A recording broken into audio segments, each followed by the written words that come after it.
कृपालु बोले मुस्काई, सोई करु जेहि तब नावन जाई। बेगी आनु जल पाय पखारू, होत विलंब उतारई पारू। केवट राम रजाय सुपावा, पानी कठौता भरि लई आवा। अति आनंद उमगि अनुरागा, चरण सरोज पखारई लागा। बरसि सुमन सुर सकल सिहाही, यही सम पुण्य पुंज को नाही। पद पखारी जल पान करी, आप सहित परिवार।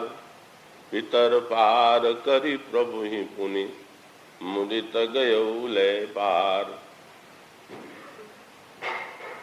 आइए अब कुछ समय के लिए एकाग्र और शांत चित्त से गंगा तट पर हठीले भक्त केवट और भगवान श्री राम में जो अनोखा वार्तालाप होता है उसका रहस्य हृदयंगम करने की चेष्टा करें। प्रभु गंगा के किनारे विदेह नंदिनी सीता और लक्ष्मण के साथ खड़े हैं और केवट से वे नौका ले आने का अनुरोध करते हैं, पर केवट भगवान श्री राम से ये कहता है कि मैं आपके मर्म को जानता हूं। आपके चरण कमलों में कोई ऐसी जड़ी है जो पत्थर को भी चेतन बना देती है। कहीं उस जड़ी के प्रभाव से यदि मेरी नौका भी नारी के रूप में परिणित हो गई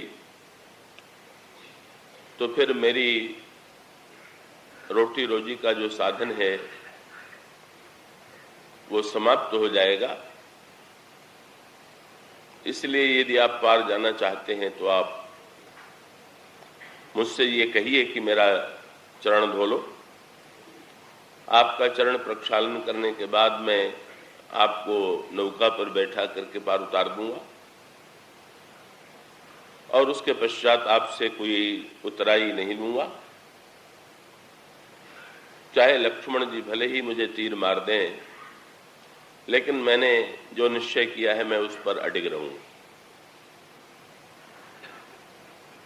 केवट की यह वाणी भगवान श्री राम को अत्यंत प्रिय लगती है। उसके अटपटे वचनों को सुन करके वे आनंद में हंस पड़ते हैं और फिर मुस्कुरा करके केवट से ये कहते हैं कि भाई वही काम करो जिसमें तुम्हारी नौका न जाए। सोनी कृपालु बोले मुस्काई, सोई करु जही तो नाव न जाई। भगवान श्री राम का ये वाक्य सुन करके केवट जहां का तहां बैठा रहा, उठा ही नहीं। भगवान श्री राम ने केवट की ओर देखा और उसमें संकेत था कि अब विलंब क्यों हो रहा है। केवट का तात्पर्य यह था कि प्रभु ने आपने जो वाक्य कहा है तो आपने यही तो कहा कि वही काम करो जिसमें तुम्हारी नौका न जाए। तो इस समय भी तो वही कार्य मैं कर रहा हूं। आप इसी तरह से गंगा तट पर खड़े रहें और मैं आपका दर्शन करता रहूं तो भी मेरी नौका बची रहेगी। तो इसलिए आपने जो वाक्य कहा है उस वाक्य का स्पष्ट अर्थ तो मैं नहीं समझ पाया।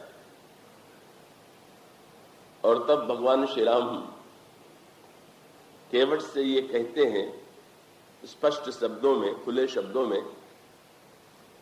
श्री रामचरितमानस में शायद ही किसी को इस प्रकार के वाक्य सुनने का अवसर मिला हो कि केवट तुम शीघ्रता करो, जल ले आकर के मेरा चरण पखार दो और मुझे अत्यंत विलंब हो रहा है, पार कर दो। और तब केवट कठौते में गंगा जल ले आता है और बड़े प्रेम से भगवान श्री राम के चरण धो लेता है। चरणोदक लेकर के जब केवट भगवान राम के चरणों को पकार करके केवट चरणोदक लेने लगा तो आकाश मार्ग से, आकाश में जो देवता इस दृश्य को देख रहे थे, अनोखे दृश्य को, वे आकाश से फूल बरसाने लगे। और फूल ही नहीं बरसाने लगे, उन्होंने बड़ी अनोखी बात कही। उन्होंने कहा कि हम समझते हैं कि इससे बढ़ करके आज तक पुण्यात्मा कोई हुआ ही नहीं। यही सम पुण्य पुंज, पुण्यात्मा तो संसार में अनेक हुए, लेकिन जितना बड़ा पुण्य इस केवट में विद्यमान है वैसा पुण्य अन्य किसी में नहीं। तो केवट का इस प्रकार से इन शब्दों में अभिनंदन आकाश मार्ग से देवताओं के द्वारा हो रहा है और भगवान श्री राघवेंद्र श्री सीता जी और श्री लक्ष्मण को नौका पर बैठा करके केवट उन्हें पार उतार देता है। तो केवट का प्रसंग जैसा कि आपके सामने का अनेक रूपों में एक ही प्रतिपादन किया जा रहा है कि वस्तुतः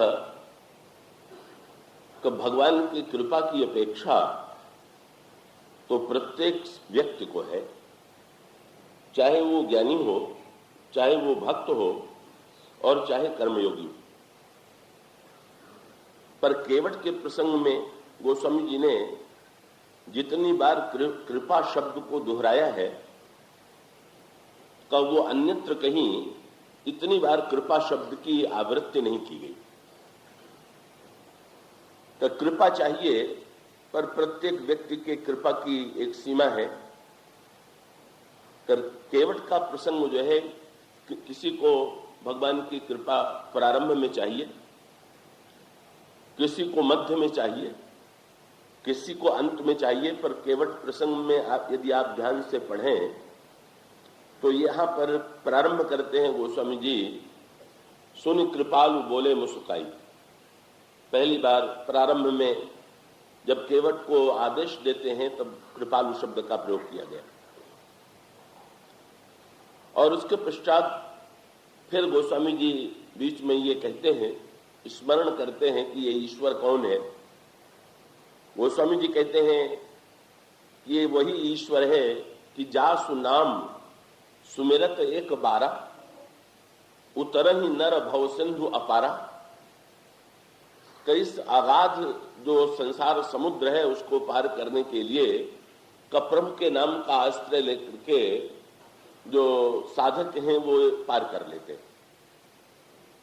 लेकिन आज अनोखी बात है कि जिसके नाम में ये चमत्कार है कि वो ईश्वर स्वयं सामने खड़ा है और ईश्वर सामने खड़ा होकर के केवट से अनुरोध कर रहा है कि मैं तुम्हारी नौका के बिना पार नहीं हो सकूंगा। इसके पीछे क्या तात्पर्य है? तो गोस्वामी जी फिर से उसी कृपा शब्द को दोहराते हैं।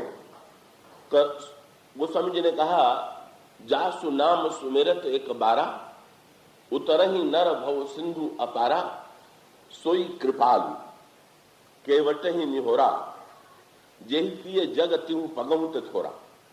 तो प्रारंभ में कृपालु, मध्य में कृपालु और अंत में जब केवट प्रभु को पार उतार देता है और प्रभु संकोच में गड़ जाते हैं, प्रभु ने केवट को जो कुछ दे दिया वो तो वही तो भक्तों का परम प्राप्तव्य है। भक्त ईश्वर के पद को प्राप्त करना ही सर्वोत्कृष्ट उपलब्धि मानता है। लेकिन भगवान श्री राघवेंद्र अपना चरण दे देने के बाद भी संकोच में गड़ जाते हैं कि प्रभु सकुचे यही कछु नहीं दीना।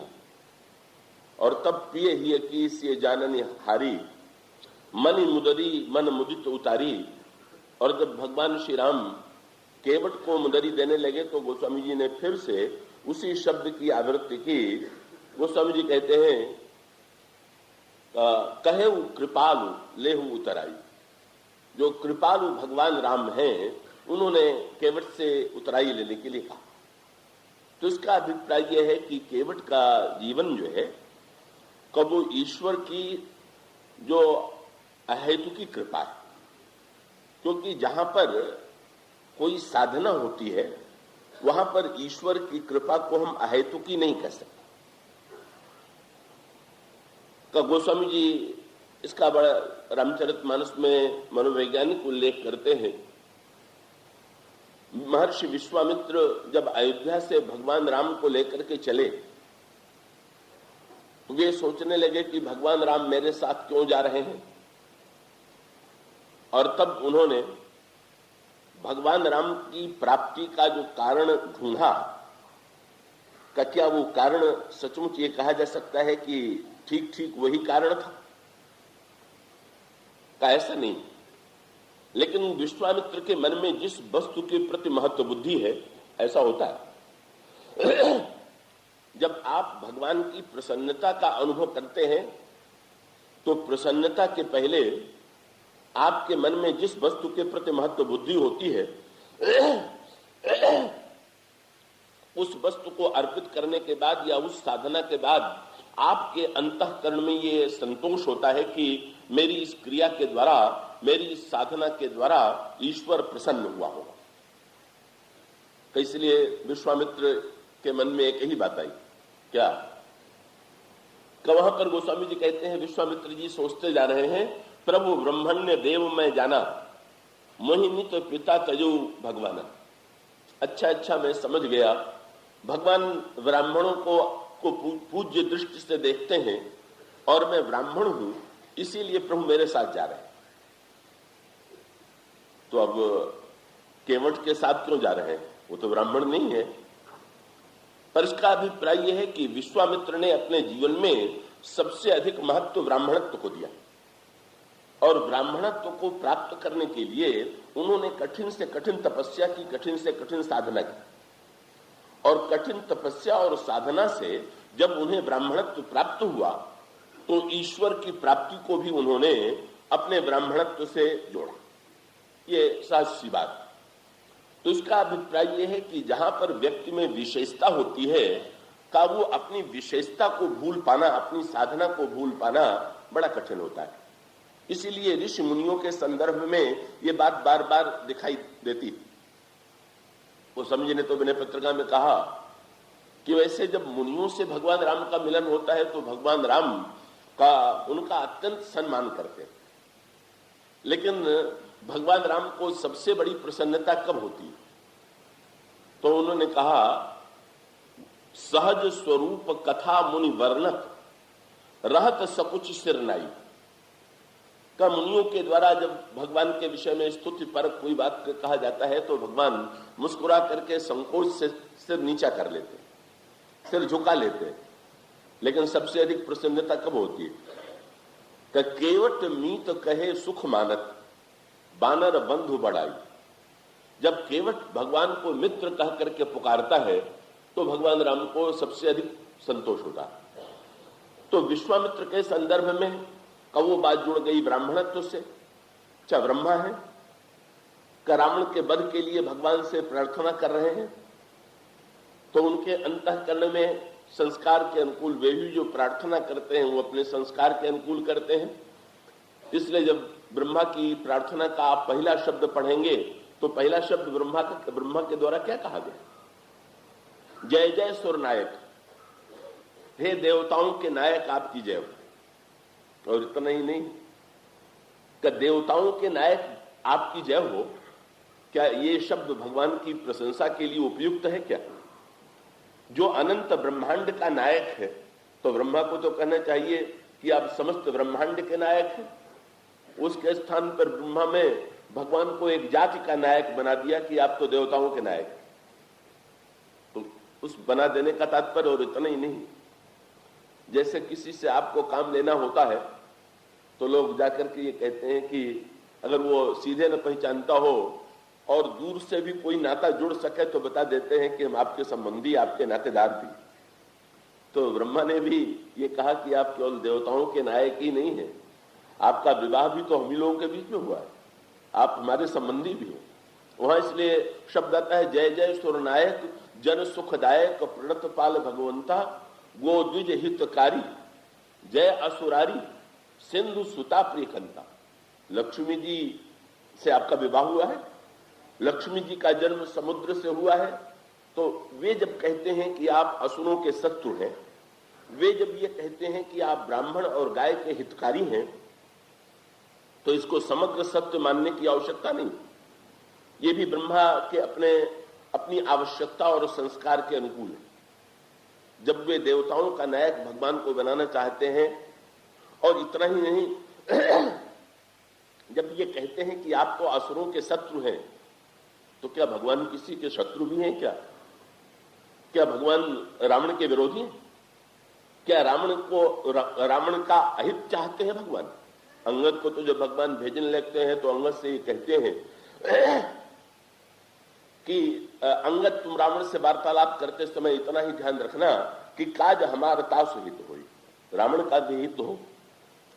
तो लेकिन रावण का हित हो ये न कह करके ब्रह्मा ये कहते हैं कि आप ब्राह्मण और गाय के हितकारी।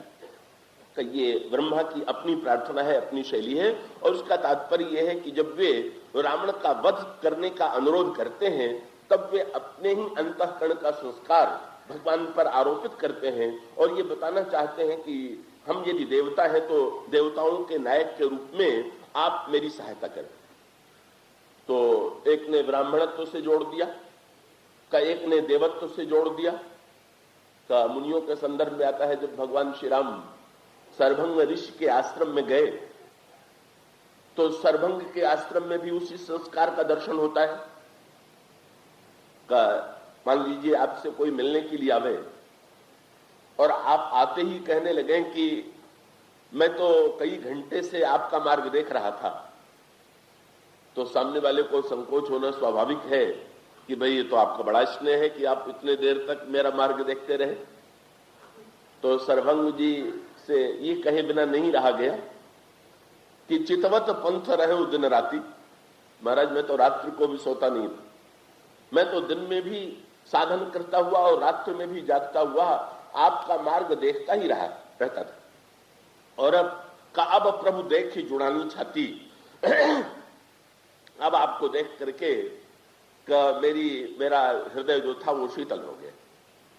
और कहीं कोई आपसे ये कहे कि मैं तो कल कई दिनों से आपका मार्ग देख रहा था, रात्रि को भी मैं जगता रहा और मुझे तो राष्ट्रपति ने बुलाया था, पर मैंने कहा कि नहीं, मैं नहीं जाऊंगा, आपसे मिलने के लिए रुक गया। तब तो आपने कमानो उस पर उसका कार्य का उपकार लाद दिया कि आपने कितना बड़ा त्याग किया है, ये अपना त्याग आपने दिखा दिया। तो सरभंग से ये भी नहीं रहा गया, भगवान राम से कह बैठे क्या, बोले जात रहूं विरंच के धामा। महाराज ब्रह्मा के यहां से रथ आया हुआ था और निमंत्रण था ब्रह्मा के धाम में, लेकिन जात रहूं विरंच के धामा, लेकिन सुने श्रवण बनाई है रामा। महाराज लेकिन मैंने सुना कि आप आ रहे हैं, तो मैंने ब्रह्मा का रथ लौटा दिया और रुक गए। अब विशेषता यह है, वो समझने ने कहा कि ऐसा नहीं है कि मुनि लोग भगवान की कृपा को न जानते हो, पर जानना और बात, और वो संस्कार की अनुभूति और बात। कई ये कहते कहते सरभंग संकोच में गड़ गए कि ये मैंने क्या कह दिया। इससे तो मैंने ये दिखाने की चेष्टा की कि मैं बहुत बड़ा त्यागी हूं या मैं बहुत बड़ा साधक हूं। तो इसलिए तुरंत ये भी सफाई दे देते हैं कि नहीं नहीं, मेरे कहने का अर्थ ये नहीं कि आप इसलिए आए हैं। सो कछु नाथ न मोर निहोरा निज पन राखू जनमन चोरा। आप तो अपनी कृपा से आए हुए हैं, मेरी साधना से नहीं आए हुए। पर बाद में कहना और बात है, एक बार संस्कार में जो कुछ है कब वो निकल आना, ये कठिनाई। बड़े के सामने सबसे बड़ी समस्या ये है कि वो अपनी साधना को, अपनी तपस्या को, अपने त्याग को, अपने सद्गुणों को चाह करके भी भूला नहीं पाता। ये जान करके भी कि भगवान की उपलब्धि जो है वो साधन गम्य नहीं है और इसलिए नहीं हो सकती है। साधन के द्वारा सब मिलता है पर भगवान नहीं मिल सकते। क्यों? भाई साधन ससीम है कि असीम है? तो साधन तो जब होगा तब ससीम होगा। आप कितने घंटे जप करेंगे, आप कितने कितने कितने वर्ष तक तपस्या करेंगे, कितने दिनों तक भोजन छोड़े रहेंगे, तो कितनी भी बड़ी कोई साधना न क्यों न करे, साधना तो उसमें सीमा होगी। तो सीमा के द्वारा जो वस्तु मिलेगी वो अगर बदले में मिले तो बदले में मिलने पर तो फिर वो जितना आपने किया है उसके बदले में आप अगर कोई व्यक्ति परिश्रम करता है तो उसके परिश्रम के अनुकूल आप पारिश्रमिक देते हैं, तो अब पारिश्रमिक ही तो मिलना चाहिए और मिलता है। इसका अभिप्राय है कि अगर कोई साधन करता है, तपस्या करता है, तो तपस्या के द्वारा बड़ी से बड़ी वस्तु प्राप्त हो सकती है। तो इस प्रकार से कहा जा सकता है साधना के द्वारा का महानतम वस्तुएं पाई जा सकती है। पर असीम ईश्वर तो असीम है, तो असीम जो है वो ससीम के द्वारा कैसे मिलेगा? तो ससीम के द्वारा असीम जब पाई जा सकती है, पर असीम ईश्वर तो असीम है, तो असीम जो है वो ससीम के द्वारा कैसे मिलेगा? तो ससीम के द्वारा असीम जब मिलेगा तो असीम अपनी कृपा से ही मिल सकता है, वो साधन से कैसे मिलेगा? तो इस सत्य को कि ये मुनि लोग न जानते हो, देवता न जानते हो, ऐसी कोई बात नहीं। पर अपने पुण्य सत्कर्म और साधना का जो अंतःकरण में, जैसे किसी घड़े में से आप मिट्टी का घड़ा हो और उसमें से घी निकाल भी दीजिए तो घी की एक गंध बनी रहती है। कैसी प्रकार से कितना भी व्यक्ति का साधना विमान को अपने अंतःकरण से निकालने की चेष्टा करे, उसकी गंध शेष रह जाती है। का सरभंग जी के ये संस्कार इसी प्रकार से दिखाई देते हैं। पर गोस्वामी जी ने बहुत बढ़िया बात कही। जब सरभंग जी भगवान राम से मांगने लगे तो भगवान राम ने पूरा विनोद किया, बोले भाई हमारे आपके बीच में तो व्यापार ही चलेगा। तो इसलिए एक अनोखी बात लिखते हैं कि भगवान राम ने का श्री सरभंग जी को भक्ति तो दिया पर साधना मूलक भक्ति दिया। और भक्ति देने के साथ साथ एक मीठी बात जो अन्यत्र नहीं है वहां पर लिखी हुई, क्या कि सरभंग जी ने भगवान से लिया। तो लिया कैसे? बोले जोग यज्ञ जप तप व्रत कीना, प्रभु कह दे भगति बरलीना। का जो दिया था का उस जो किया था का उसी को भगवान को देख करके उसके बदले में ये कहा कि महाराज आप कृपा करके मुझे भक्ति दे दीजिए। अब भगवान उसे लेकर के दें कि ये उनकी अनुकंपा। तो इसका अभिप्राय यह है कि भगवान अगर लेकर के देते हुए दिखाई देते हैं तो उसका तात्पर्य क्या? कभी व्यक्ति मनौती मान देता है भगवान से कि आप अगर मेरा कार्य पूरा कर देंगे तो मैं आपको मिठाई चढ़ाऊंगा। तो क्या मिठाई के लोभ से काम करते हैं क्या? पर उसको यूं कह सकते हैं कि भाई जैसे एक नन्हा सा बालक अपने माता पिता के सामने कभी कभी खेल खेल में बच्चे भोजन बनाने की तो भोजन बनाते हैं, तो उनके बर्तन भी भोजन बनाने योग्य नहीं, उसमें बर्तन भोजन क्या बनेगा।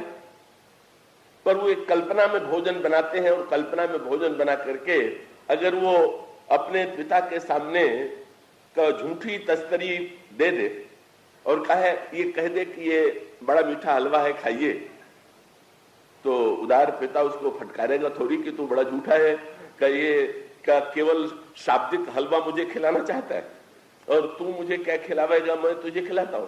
नहीं, वो तो उस झूठी का उस तस्तरी को भी ले करके का खाने का अभिनय करेगा और कहेगा सचमुच तुमने तो बहुत स्वादिष्ट बनाया। तो भगवान यदि साधना से प्रसन्न होते हैं तो उसी प्रकार से जैसे बालक की चेष्टा को देख करके आप प्रसन्न होते हैं, माता पिता प्रसन्न होते हैं, चाहे उस बालक में कोई चेष्टा में कोई सामर्थ्य न हो, योग्यता न हो, तो ठीक इसी प्रकार से ईश्वर अपनी ही कृपा से प्राप्त होता है।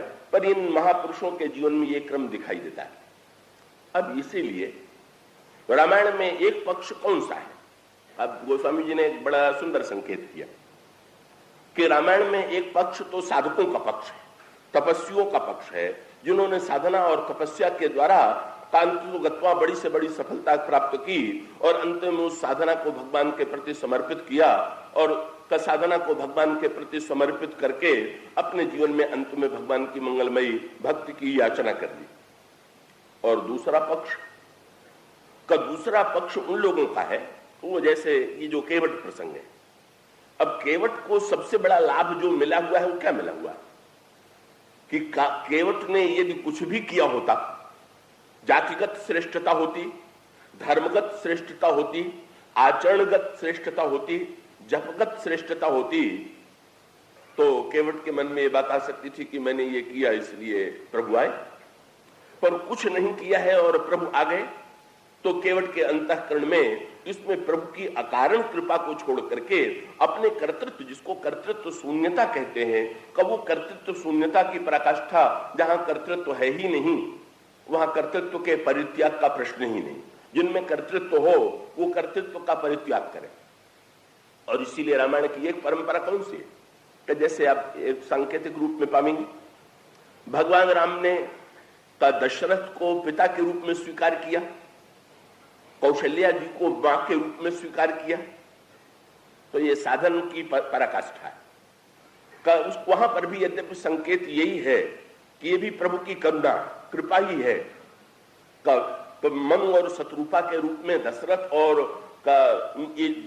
कौशल्या ही पूर्व जन्म में मनु और शत्रुपा थे, और मनु और शत्रुपा के रूप में जब उन्होंने तपस्या की तो तपस्या और साधना के पश्चात गोस्वामी जी कहते हैं कि भगवान वहां भी प्रकट जब होते हैं तब गोस्वामी जी ने इसी शब्द का प्रयोग किया कि इस भ्रम में न पड़ जाइएगा कि भगवान उनकी साधना के कारण बाध्य हो करके आए, बल्कि वहां पर भी गोस्वामी जी का शब्द यही है, भगत बछल प्रभु कृपा निधाना, भगवान कृपा निधाना, विश्ववास प्रगटे भगवाना। जैसे बछड़े के सामने गाय चली आती है, उसी प्रकार से भगवान अपने ही वात्सल्य से प्रेरित होकर के चले आए। पर उसके पश्चात जब भगवान आए तो उन्होंने मनु से पूछा कि क्या चाहते हैं। अब मनु की जो मांग है वो साधना के बदले में स्वीकार की जानी चाहिए क्या क्या का उन्होंने तो भगवान से कह दिया। यद्यपि साधना ये विचित्र बात है, केवट में संकोच नहीं है पर मनु में संकोच है। केवट जब मनु से भगवान ने कह दिया मांगो वर जो भाव मन महादानी अनुमान, तो बड़ी भूमिका के साथ मनु ने कहा कि महाराज तुम ही देता थी सुगम गोसाई, पर अगम लाग मोहि निज कृपणाई। जब मैं अपनी ओर देखता हूं, इसका अभिप्राय मनु को अपने ये नहीं प्रतीत होता कि मेरी साधना का ये अंतिम परिणाम हो सकता है, इसलिए वे कहते हैं कि प्रभु मुझे तो बड़ा संकोच लग रहा है, पर आप स्वयं जब देने के लिए कहते हैं तो फिर कहते कहते भी तो कहना तो ये चाहते थे कि आप मेरे बेटे बनिए, पर संकोच में गड़ गए कि कोई बाप से बेटा बनने के लिए कहे। ईश्वर जगत पिता है तो पुत्र बन करके सेवा करना चाहे तो और बात है, लेकिन अगर उसके अंतःकरण में ये बात आ जाए जो कि उनके हृदय में आ गई क्या कि भगवान को पुत्र बनाना है, पर सीधे नहीं बोले, बड़ा घुमावदार। यहां मनु और भगवान के संवाद में पंडितों की भाषा और केवट और भगवान राम के संबंध में सीधी सरल भाषा है। तो मनु कैसे कहते हैं भगवान से, कहले कि दान शिरोमणि कृपा निधि, कृपा की बात तो अभी कहते हैं, वो वहां उससे मनु के जैसे तपस्वी के जीवन में भी कृपा की बात निश्चित है, लेकिन तुरंत कहते हैं दान शिरोमणि कृपा निधि। नाथ कहूं सत्य भाव क्या चाहूं तुम ही समान सुत, आप बेटे बनिए नहीं बोले, आपकी तरह एक बेटा मैं चाहता हूं, सीधे नहीं बोले। भगवान को हंसी आ गई, समझ गए कि कहने का साहस नहीं हो रहा है कि आप मेरे बेटे बनिए, मेरे समान बेटा चाहिए तो भगवान ने तुरंत कह दिया है भाई आप उस सरिस खोजों कह जाइए, ये तो बड़ा तुमने कठिन काम बता दिया अपनी तरह, तो अब मैं पहले यही खोजता फिरूं कि मेरी तरह कौन है तो ये तो बड़ा कठिन काम है, इतना परिश्रम मैं नहीं करूंगा, इसके बदले में मेरे लिए सरल कार्य यही है कि नृपतो तने हो हम आई का राजन मैं ही तुम्हारा बेटा बन जाऊंगा। मनु प्रसन्न हो जाते हैं, कौशल्या प्रसन्न हो जाती है। का वहां साधना और कृपा, साधना की पराकाष्ठा है और साधना के अंत में कृपा की याचना है, और भगवान ने माता पिता के रूप में उन्हें स्वीकार किया। लेकिन अब गोस्वामी जी इसका एक दूसरा पक्ष प्रस्तुत करते हैं।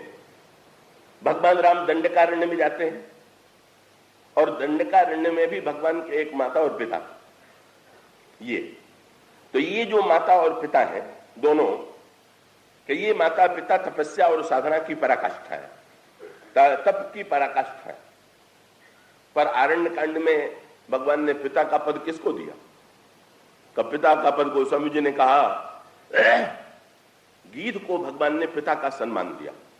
और गोस्वामी जी कहते हैं पिता का ही सम्मान नहीं दिया, ऐसे हूं पितुते अधिक गीध पर ममता मति गरुआई। तो गीध को जब प्रभु ने पिता कह करके पुकारा तो इसका अभिप्राय क्या हुआ कि गीध जो है भगवान का वात्सल्य जो है वो मनु के रूप में तपस्या और साधना से प्राप्त नहीं करता है।